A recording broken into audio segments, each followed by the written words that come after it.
भूतिया कहानी कालेश्वर हवेली का रहस्य। हवेली की कहानी। कालेश्वर गांव अपनी पुरानी हवेली के लिए मशहूर था, जो गांव के बाहर पहाड़ी के किनारे पर खड़ी थी। कहते हैं कि ये हवेली सैकड़ों साल पुरानी थी और उसमें कई अनसुलझे रहस्य छिपे थे। हवेली के चारों ओर ऊंचे पेड़ थे, जिनकी शाखाएं शाम होते ही किसी विशाल दैत्य की भुजाओं जैसी लगने लगती थीं।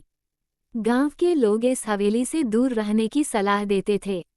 कहते थे कि वहां रात में किसी और दुनिया की आवाजें आती हैं। कभी कभी हवेली की खिड़कियों से लाल रोशनी झलकती थी, लेकिन सबसे डरावनी बात ये थी कि जिसने भी हवेली के अंदर जाने की हिम्मत की, वो कभी वापस नहीं आया। नए मेहमान। राहुल और उसकी दोस्तों की टोली एडवेंचर की दीवानी थी। गर्मी की छुट्टियों में वो कालेश्वर गांव घूमने आए थे। गांव के बुजुर्गों ने उन्हें हवेली के बारे में चेतावनी दी, लेकिन राहुल को इन बातों पर विश्वास नहीं था। एक रात दोस्तों ने तय किया कि वे हवेली के अंदर जाकर उसका रहस्य जानेंगे। रात का समय था, आसमान बादलों से घिरा हुआ था। हवेली के पास पहुंचते ही हवा तेज चलने लगी। पेड़ों की शाखाएं अजीब सी आवाजें करने लगीं। लेकिन राहुल और उसके दोस्त बिना रुके हवेली के विशाल दरवाजे तक पहुंच गए। हवेली के अंदर दरवाजा जोर से चिटकते हुए खुला। अंदर घुप अंधेरा था। राहुल ने टॉर्च जलाकर आगे का रास्ता देखा। दीवारों पर धूल और जालों की मोटी परतें जमी हुई थीं। छत से पानी टपक रहा था।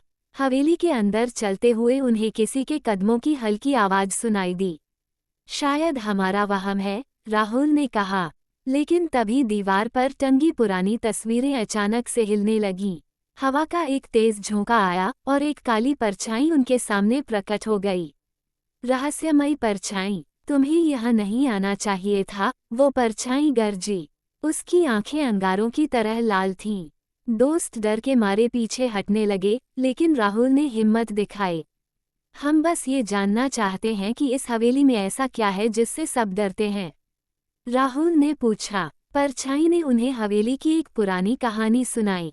सैकड़ों साल पहले इस हवेली के मालिक कालेश्वर सिंह ने तंत्र मंत्र का सहारा लेकर अमरता पाने की कोशिश की थी। लेकिन उसकी साधना गलत दिशा में चली गई और वो एक भूत बनकर हवेली में कैद हो गया।